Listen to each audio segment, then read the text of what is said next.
that concept that we say of God and that God is in everything was so clear on NN DMT. Not NN, 5-MeO DMT, sorry. And that's the toad medicine. Okay. And that there's a difference between the one we've done. NN DMT is a small molecule change.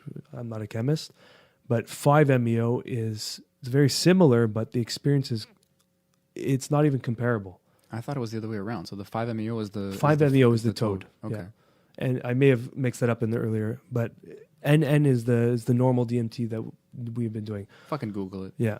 So 5-MeO comes from the toad, or you can synthetically make it too, but the experience is almost no visual. It's all feeling. Oh, wow. It's like so deeply rooted in feeling. And the reason there's no visuals is because I don't think you're even in your consciousness, in your body anymore. You're gone. And I remember being gone, completely gone when I did it. It was 2 nights. We did 2 days. We did the first day a light dose. Mm-hmm. And the second day, if you want to go deeper, you can go deeper. And the second day I told him, like, look, I want to go fucking far. Like, it was a little bit of ego, but I wanted to go deep. So he gave me a giant dose. But I remember completely obliterated from my body. It was gone. Like, there was no recollection of Nate. There was no words. There was no concept. It was just feeling. And even describing it, it's already back in the ego realm, and it's not it. But for the sake of explaining it, I'll describe it with words.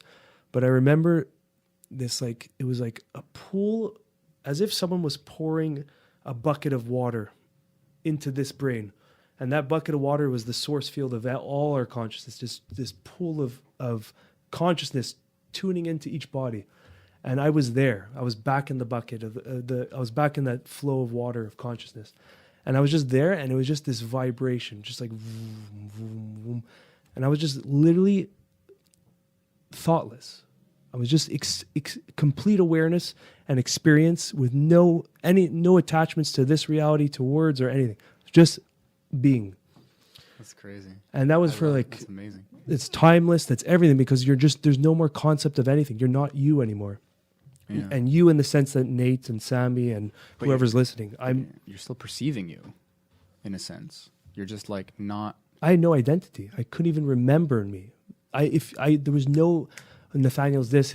That person was gone, completely disassociated, and it's not even being anymore. It's just awareness. It's consciousness and awareness, and that's where I was for the vast majority of the experience. And then as time, we're bound by time, so as time was fading, I'm coming back to my body. But for that moment, I could have been there for infinity. I don't know how long time is over there. You know, time is relative to this physical body. It's like a dream, like it happens in a few seconds, but it's so much sensory input that it consolidates when you wake up. Yes. So you have these memories, air quotes. But the weirdest fucking part is that when I was coming back to my body, I was, instead of being in the bucket, I was back in that stream, and I'm seeing the stream going into this fucking portal, which was my brain. And it's like opening, and then I got this huge hug and welcoming from Nathaniel, from my ego, grabbing me and crying. I started crying and saying, like, I don't ever leave again. I'm sorry. Or like, I'll never be mean to you again. Like, I'm so sorry. Come back. And it was like holding on to me because it needed me to survive. Oh. And I remember, like, I was crying. I was probably crying the whole experience, but I had no recollection that I was crying. I was gone. So I came back to this fragile, scared body. And it was just like this huge moment of self-love and comfort and just appreciation for being alive. And that's when I hear with Mike Tyson talking about his 5-MeO, how he gained this appreciation for being alive and that there's so much more. And you're seeing more and more stories talking about the same appreciation that they're getting from 5-MeO. And I felt it.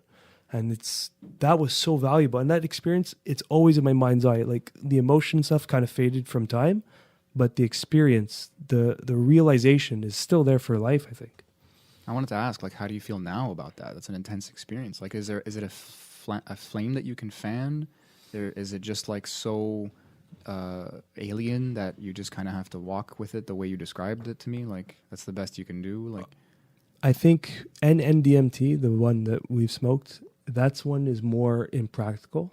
It's hard to really take any information from that because you can just smoke it and then some alien's telling you about the universe. And then feels like a washing machine. Yeah. And then you come back, you're like, okay, what the fuck do I do next? Yeah. 5-MeO was more of a realization and confirmation that there is more out there than this experience. Yeah. And I don't want to ever preach it anymore, like convince people, but I know in my core, and this is a belief system, so you can't fight me on belief, But I know in my core, that it's all good. Whatever happens, it's all good. You're going to go back to that stream of consciousness, and the story will continue from there. And maybe I'll get poured into a different vessel. I don't know. But I know when this story ends, this is just this story that ends. Yeah. You know, there's so much more to the bigger scheme of stories than the Nathaniel story that I'm operating on right now. You're like a story within a story or Yeah. something.